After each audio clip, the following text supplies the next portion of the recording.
What's up, Stream Geeks? I'm here at the Lancaster Archery Classic, the world's largest archery contest.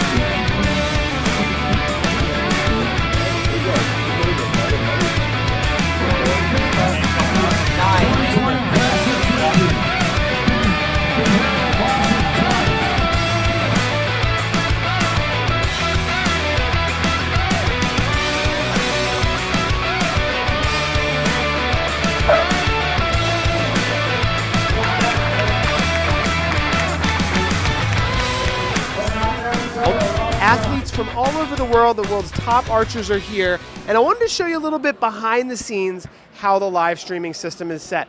I'm going to take you guys to the broadcast truck. This is a real broadcast going out to television. We're using a Ross carbonite switcher, which I think it has like somewhere between 12 and 14 cameras in it. They're doing slow motion instant replay with a new tech 3-play. And one of the coolest things they're doing is using PTZOptics cameras to zoom into the targets, allowing the archers to see really close up from far away what their score is based on where the arrow hit the target. And they're also taking the SDI video feeds back into the Ross carbonite switcher.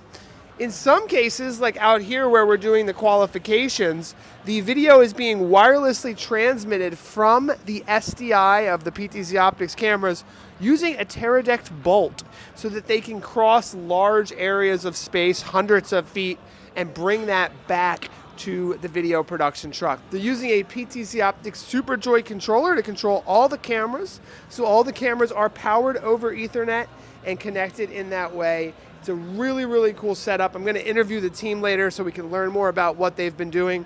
It's about a 4 or 5 person team as far as the broadcast, but they've got actually 50 people working this entire event. Really cool team. They love the PTZ cameras, using them all over. So I just wanted to show a little bit behind the scenes there of how Lancaster Archery, which is an archery company, actually produces in-house these broadcasts that go out to national television and their YouTube channel, where they have over 150,000 roughly subscribers on YouTube, thousands of viewers. Many of them are their customers. So they decided to produce this event in-house, buying a Ross carbonite switcher and all of these great products. And they're just really adding more and more PTZ cameras to their workflow so that they can remotely manage those cameras and control them back at the television truck, even though some of them are so far away that they're using wireless transmitters to get the video back. All right, let me know what you guys think on the Stream Geeks channel. Let me know in the comments below if you're an archer maybe or interested in checking out this event. Really cool stuff. Are you using wireless transmitters or PTZ cameras in your productions? Let us know.